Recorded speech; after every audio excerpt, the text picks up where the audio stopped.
S'il te plaît, s'écriait-elle, à travers le cri de secours qu'elle avait lancé. Dans la forêt, s'écriait-elle, au secours, à travers le cri qu'elle avait lancé, qu'elle avait hurlé, la tête par terre, et pourtant épuisée à cause du fait qu'elle a couru. Pourtant épuisée, c'est pour la mettre en valeur que par terre, elles s'adossèrent contre un rocher. Ondulé, le stress fit remonter ses poils vers le haut. Ondulé, le stress fit remonter ses poils vers le haut. C'est alors que sous la grotte dans laquelle elle était enfouie, dans laquelle elle avait été posée et mise en valeur, on put voir, cependant, un serpent lui ronger les tripes, rentrer à l'intérieur de son corps et ressortir par sa gueule grand ouverte. Ressortir par sa gueule grand ouverte, Lydia se rapprocha. L'ambiance était plus que ténébreuse, mais la franchise était à son comble. Il fallait dire ce que l'on voyait. Une jeune louve, beaucoup plus belle et beaucoup plus sobre que ce que l'on pensait, assise par terre. Sans plus de raison, sans plus de grâce, ni même de bien-être, il était envisageable qu'elle avait été tuée. Elle manquait d'oxygène, elle était pratiquement déjà morte. Elle marchait sur le fil de la vie, celui qui n'avait plus aucun sens pour elle. Elle portait un masque d'humain. Ce masque à gaz qu'on lui avait mis sur la gueule. Cette louve par terre, assise péniblement sur le fond du sable et de la terre, dans l'obscurité, près du néméton. Que son sang soit rouge, que ses pattes soient recouvertes de son sang, que son pelage soit surélevé par le stress. Elle respirait encore. Ses petits étaient à l'intérieur du néméton. Une branche, un tronc d'arbre, un arbre coupé, scié à ras. Le néméton était l'endroit dans lequel elle s'était réfugiée. Encore et encore, de nos propres yeux, Styles, Scott, Allison, Lydia et moi, nous avons pu croiser, et croiser encore et encore, près du néméton, une jeune louve, tuée, mais pourtant enroulée autour de la souche d'arbre, avec plusieurs de ces petits louveteaux à l'intérieur. C'est autour de son corps qu'on a pu apercevoir des traces de lacération. Autour de son cou, que l'on a pu apercevoir des traces de lacération. Son corps en était recouverte, des lacérations. Elle avait une trépanation dans la boîte crânienne, et on put voir son corps recouvert de son propre sang. Son corps qui était recouvert de son propre sang. Il s'agissait bien d'une louve orpheline qui venait de quelque part d'autre. On ne savait pas clairement encore où, mais que je regarde ou que je voie nulle part. Que je regarde ou que je ne voie nulle part d'où elle venait. Lydia avait l'intention de découvrir d'où elle venait. La franchise de Lydia, disant à haute voix et à tout va à tout le monde qu'elle était en colère par rapport à la personne qui avait pu faire ça, qui avait pu laisser un serpent se nourrir de ses tripes. Ondulé près du néméton, le stress faisait résonner son cœur. C'est alors que Lydia ouvrit la bouche et dit alors qu'on ne pouvait pas laisser cette louve comme ça. On ne pouvait pas laisser cette louve comme ça. Elle ouvrit la bouche et elle nous dit alors à tous en ouvrant la bouche, en parlant plus haut qu'elle le pouvait. Du plus haut de son cri de banshee, Lydia se mit alors à parler. Elle affirma devant nous, et fermement, que beaucoup de chiens, beaucoup de loups, beaucoup d'animaux sauvages sont morts, mais pas dans des circonstances pareilles. Elle manquait d'oxygène, elle n'avait plus de grâce en Dieu. Elle était par terre, bel et bien morte, son visage et ses yeux se sont fermés. C'est devant nous, c'est à notre porte, à la porte de la frontière de Beacon Hills, qu'on a pu voir ça. Ce pénible regard qu'on a eu à regarder cette mère, cette jeune louve, recouverte de sang, et ces jeunes loups, assoiffés, avec leurs petites langues desséchées, à l'intérieur du néméton, qui n'attendaient qu'une seule chose, pouvoir boire, pouvoir assouvir ce dont ils avaient besoin. pouvoir boire ou pouvoir manger, assouvir leurs besoins, manger, se venger, courir, tourner autour de leur mère, s'amuser. Leur mère était leur muse, la personne qu'ils suivaient. Leur mère n'était que leur muse, la personne qu'ils suivaient. C'est alors qu'il n'y avait aucun échappatoire, ni même pour remonter, pour redescendre ou pour revenir à la surface. Aucun échappatoire. Troublée par cette situation, Lydia en a tourné le dos, a regardé le cou de cette louve, s'est accroupie par terre, et nous a montré son cou, une marque de sabre. Tout autour de nous, des ruines grises. S'agissait-il du sabre de Gérard, le grand-père d'Alison? S'agissait-il de son sabre, le sabre de Gérard, le grand-père d'Alison? Tout autour de nous, des ruines, des pauvres ruines qui étaient en train de mutuellement se détruire. Cela n'a pas pu être vrai. Nous n'avons pas pris conscience tout de suite que nous étions immergés dans les ruines d'une fabrique de sabres. Nous nous étions retournés contre Gérard, pensant que c'était lui. Seulement, les affirmations données par Styles, par Lydia et par moi-même n'étaient peut-être qu'autre chose que de la miséricorde. Ce n'était peut-être qu'autre chose que de la miséricorde. De la miséricorde envers cette louve, par terre. C'était horrible de la voir comme ça. La voir allongée par terre, en sang, recouvert de son propre sang. Ces jeunes loups qu'on entendait crier à l'intérieur d'une émetton, tout au fond sous la terre, comme immergés par le sable, l'obscurité et la poussière. Ils ne pouvaient que crier, on ne pouvait que les regarder, leur tendre la main et essayer de les sauver un par un. Lydia a donc tendu sa main, qu'elle a passée entre deux racines d'une émetton. Un jeune loup s'est accroché à sa main, grimpant jusqu'à son bras. Il a donc grimpé jusqu'à son bras, jusqu'à son avant-bras, passant le long de son cou, rejoignant la terre ferme. Elle a fait passer les jeunes loups, un par un, sur son bras, le long de son avant-bras, sur son épaule et le long de son cou, rejoignant son autre bras pour atterrir une fois par terre. Nous les avons recueillis et nous les avons emmenés chez Deaton. Deaton les a regardés, les a examinés, les jeunes loups, les uns après les autres, qui avaient tous une petite cage différente. Ils avaient tous une petite cage différente. Pendant ce temps, s'installèrent le premier loup que je voyais sur la table, un jeune garçon, un jeune mâle, assis sur la table, maintenu par Deaton. On l'avait appelé Longboy. On l'avait appelé Longboy, le long garçon.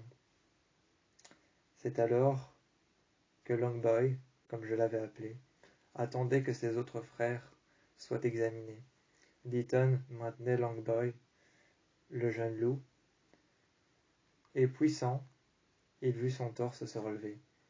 Il prit alors une analyse de sang sur ses poils blancs et son pelage gris. Longboy s'était couché par terre. On pouvait entendre de petits gémissements, de petits hurlements de loup. Il regarda alors ses frères, et on le remit dans sa cage, à côté de sa petite sœur d'un pelage blanc et gris. Elle s'appelait Gypsy. On l'avait appelée Gypsy. On prit alors Gypsy qu'on mit ensuite sur la table. Elle s'était assise et elle regardait son frère qui venait d'être remis dans sa cage. Deaton fit des analyses de sang. Le sang n'était pas celui qu'on pensait. Le sang n'était pas celui qu'on pensait, pas celui d'un loup. Ce n'était pas celui d'un homme. Ce n'était pas celui d'un être surnaturel.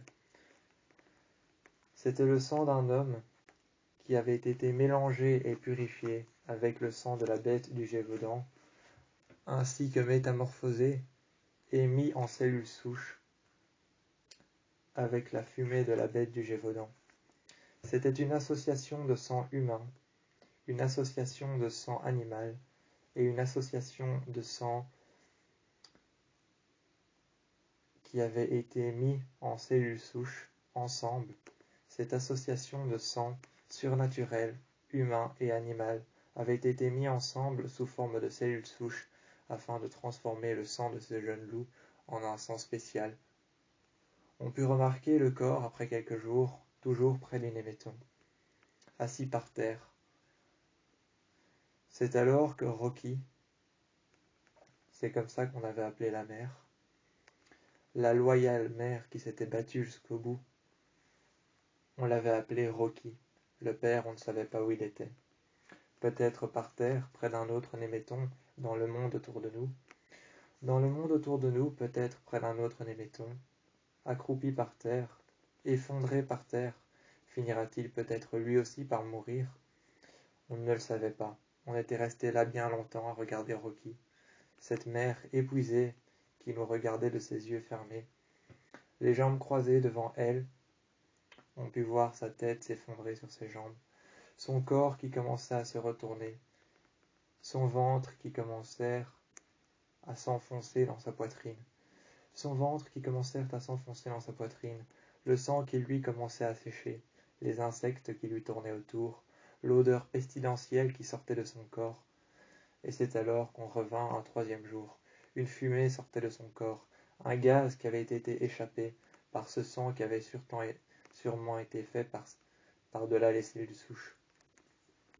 Un gaz s'en échappait, un gaz qui avait sûrement été fait par-delà les cellules souches qu'avaient inventé les médecins de l'horreur. 3 cellules, 3 sangs différents. 3 cellules et 3 sangs différents qu'ils avaient associés afin de créer un sang surnaturel, ayant le pouvoir de créer un virus innommable qui s'échapperait dans le monde. Nous n'avions pas encore la raison à cela, mais Rocky, la jeune louve effondrée par terre, finira bien par fermer les yeux. Son système nerveux s'était éteint. Elle ferma les yeux, et elle finit par déposer son museau, le long de ses pattes, croisées juste devant elle. Le long de ses pattes, croisées juste devant elle. Elle refoulait une odeur pestilentielle. C'est alors que devant elle, son museau sur ses pattes, ses yeux qui se fermèrent, son système respiratoire s'arrêtèrent. Sa cage thoracique ne bougeait plus. Le système nerveux se mit alors à s'arrêter. Généralement, elle était déjà morte depuis longtemps. Elle était déjà morte depuis longtemps, asphyxiée par le propre gaz que refoulait son sang. Ensuite, le système cardiaque. Le cœur se mit à battre, normalement, et puis il se mit à battre de manière nulle, assez faible, et puis s'étendèrent le long de son système cardiaque, le gaz qui s'étendèrent le long de son système cardiaque. De manière nulle, son cœur battait de manière nulle. Il n'était nullement plus faible ou nullement plus fort, mais il battait toujours, jusqu'à ce que le système nerveux commencèrent à se méfier du gaz. L'influence de ce gaz, ainsi que tout ce qui se trouvait autour d'elle, son corps qui était renfermé à l'intérieur de sa poitrine qui était pratiquement déjà dévorée par les insectes, l'odeur du sang et ses yeux fermés. Rocky s'était éteinte. Son cœur avait arrêté de battre. Fréquemment, on avait pu voir le même concept à plusieurs némétons différents. Plusieurs loups, plusieurs louves, plusieurs mâles et plusieurs femelles avaient été tués de cette façon. Qui en était le responsable? C'est alors que Deaton avait appelé Scott. Styles avait regardé Scott, lui demandant fréquemment pourquoi il recevait des appels de Deaton, qui lui remarquèrent dans le sang, dans son laboratoire, que le sang avait été assemblé et était un ensemble de sang surnaturel, qui avait été assemblé ou plutôt mis ensemble, peu après, pour empêcher la bête du Gévaudan de sortir de l'endroit dans lequel elle avait été renfermée. Peu de temps avant, la bête du Gévaudan avait été renfermée dans un endroit que seuls les médecins de l'horreur connaissent. Cette table sur laquelle elle était assise, la bête du Gévaudan qui était maintenue assise, debout, juste devant les médecins de l'horreur.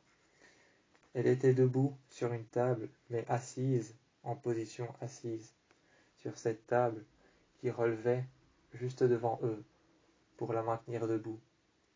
Mais elle restait assise. Elle restait assise en position debout jusqu'à ce que la table se relève devant eux.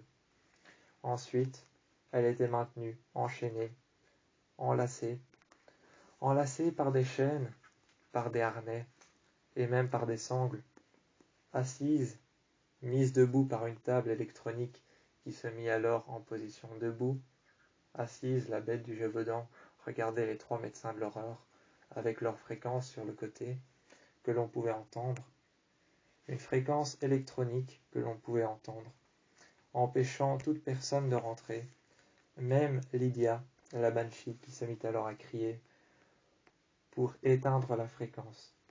Mais elles remarquèrent qu'il n'y avait aucun impact. C'est alors qu'ils rentrèrent par les conduits d'électricité. Sans même se faire mal, ils rentrèrent par les conduits d'électricité. Ils trouvèrent la bête du Gévaudan sur un siège, assis, sanglé, enchaîné et attaché, mise en position debout sur cette table qui la maintenait droite devant les médecins de l'horreur. Ses yeux étaient électroniques, faits d'électricité, bleu clair et scintillante. Faite de fumée, ils extrayaient la fumée de son corps. Ils la mettaient dans des caveaux. Ils extrayaient la fumée de son corps. Comme un spécimen de laboratoire, la bête du Gévaudan regardait ce qu'il faisait, essayait pertinemment de se défaire, de se détacher de ses sangles, de se défaire de ses chaînes. Pertinemment, les médecins de l'horreur la regardaient. Elle-même regardait les médecins de l'horreur pendant qu'ils extrayaient la fumée de son corps. Ils les mettaient ensuite dans de petits caveaux qu'ils renfermaient dans des coffres, et ce sang était mélangé à celui d'une chimère. Celui d'une chimère, le sang d'une chimère était ensuite mélangé à celui d'un loup était ensuite mélangé à celui d'un humain, ce qui formait un loup-garou, le sang d'un loup-garou. Ce qui formait le sang d'un loup-garou, ce qu'ils voulaient obtenir pour pouvoir mélanger la fumée de la bête du Gévaudan avec celui d'un loup-garou. Ensuite, ils créaient ce sang, qu'ils enfoncèrent sur une lame qu'ils avaient été rechercher à la fabrique de sabre, Cette lame elle-même, les médecins de l'horreur ouvraient cette lame de sabre en deux. À l'intérieur, ils versèrent le sang qu'ils avaient fabriqué. Ils trouvèrent un loup dans la forêt. Et après des recherches approfondies sur le sang qu'ils avaient laissé couler à l'intérieur de la lame de ce sabre qu'ils avaient fendu en deux, ils allaient chercher un loup, et ensuite, ils fendaient son corps en deux. Et au moment de l'impact avec la lame contre la chair du loup, contre son corps, contre sa cage thoracique, contre son torse, contre son buste, contre le corps du loup, effondré par terre, il transperçait la lame, et ensuite le produit qu'il y avait à l'intérieur, ou plutôt le sang qui avait été fabriqué par les médecins de l'horreur, à partir de chimères de loup-garou, ou encore même d'êtres surnaturels, d'humains. D'êtres surnaturels, d'humains, de chimères ou de loups, ce sang qui avait été extrait de la bête du Gévaudan, la fumée qui avait été mélangée, ils extrayaient le sang et ils la mettaient dans une lame qu'ils fendaient en deux par la suite. Ils la reconstituaient et ils allaient tuer un loup dans la forêt, avec cette même lame qui instaurait le sang dans le système sanguin de cette bestiole. En 3 jours, le système sanguin était atteint. Ensuite, le système respiratoire. Puis dès qu'on l'a découvert, Rocky avait atteint le système nerveux. Le sang avait atteint son système nerveux. Son cerveau s'était éteint en premier. Neurone après neurone, il se détruisait, jusqu'à ce qu'il ne reste plus rien. Ses yeux se fermèrent et ensuite, le système respiratoire était éteint. Les alvéoles pulmonaires étaient en train de se détruire, les unes après les autres. Et par la suite, son cœur s'était arrêté, et ses poumons cessèrent de respirer, tout comme son cœur lui-même qui cessèrent de respirer. On ramena Rocky à Deaton pour qu'il puisse faire une inspection concrète, une autopsie concrète de ce loup, Rocky, en quel Lydia avait encore confiance pour qu'elle puisse revenir à la vie. Grâce aux capacités de Theo, Rocky allait peut-être revenir à la vie. Il fallait du temps, c'est tout.